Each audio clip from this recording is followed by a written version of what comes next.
When I first started as a business person, I was 23 years old, and I was so insecure. In my mind, starting a life coaching business as a 23-year-old, like the logical part of my mind was like, who the hell is going to hire a 23-year-old life coach? This is the dumbest, silliest, stupidest thing you've ever tried in your life. When I was trying to figure out how to be an entrepreneur at 23, I felt like I didn't fit in. You know, I was trying to live into this idea of who I thought a businesswoman would be, with like big shoulder pads and, you know, a corner office, and tried to write an online newsletter at that time that was like uber professional, and it was lifeless. I wasn't getting anywhere because I wasn't being me. And I was trying to fit myself into this idea of who I thought I should be, and it wasn't working. So it wasn't until I actually allowed myself to just be the weird, wacky, energetic, kind of a little bit crazy person that I am, that things actually started to work. And so now it's been almost 20 years of doing this, and I've seen it time and time again, where people tend to feel stuck and stifled, where they tend to feel like their life force is just drained out of them. There gets to be despair and depression. They just feel stuck, is when they're not expressing the fullness of who they really are. They're trying to fit themselves into a conventional box. They're trying to live up to other people's expectations. They're trying to be someone who they really aren't, because they're afraid that the real them is going to get rejected. How did you give yourself permission to really let go and be that quirky person, even in the face of the potential rejection? Yeah, so it wasn't an easy road, and I didn't get there overnight. And every time I tried to follow that traditional advice, I felt like I was cutting off a limb. What's wrong with me? Why can't I fit in? Why can't I follow all the traditional ideas of what it means to be successful? I got to a point where I just said, fuck it. I can't do this. I can't. I was failing. I was miserable. And I said, if I'm not going to be able to fit into this traditional notion of success, why don't I throw out the whole notion together and just do what I really want to do? At that point, I was about 25. And I said to myself, you know, you've always wanted to dance. You've never taken a dance class in your life. I always loved dance, but I'd never had any experience or training. And so at that point, I was living in a tiny studio apartment in New York City. And I said, you know, I should just go take a dance class.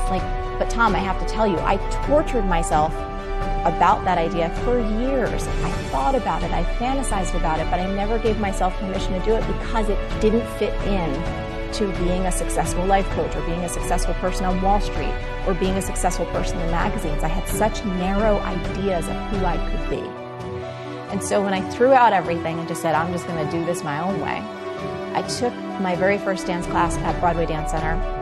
I had the dorkiest outfit on. I remember standing outside class, and you know, the class before was finishing up, and my jaw just hit the ground because everyone in there was so talented.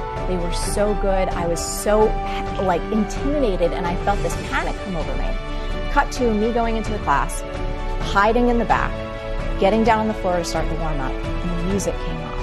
About 7 seconds in, I started sobbing uncontrollably. I had no idea what was wrong, what was going on. I was so thankful that the music was so loud and I had long hair that I could cover my face. And once I finally kind of started moving, I realized my body was saying, yes, this is who you are. This is part of who you're meant to be. And so you asked the question, like, how did I get there? It was because I tried so hard doing everything everyone else told me I should do.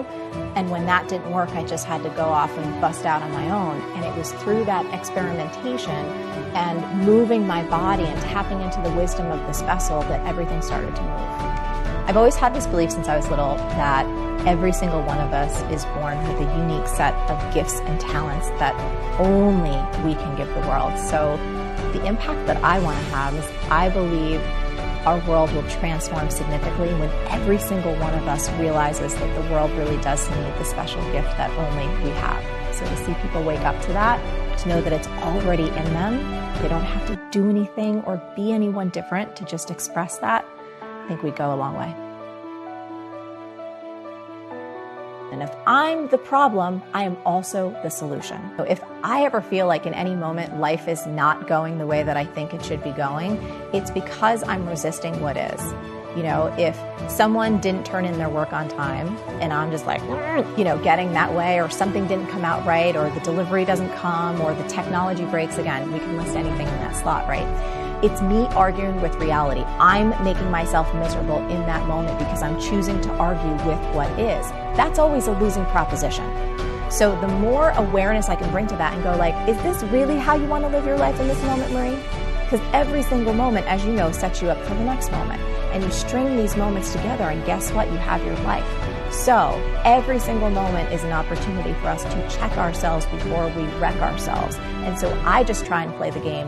If I'm miserable, if I'm upset, if I'm angry, if I'm cranky, it is my responsibility because it's based on what I'm thinking or believing in that moment. It's not the outside world causing me to feel this.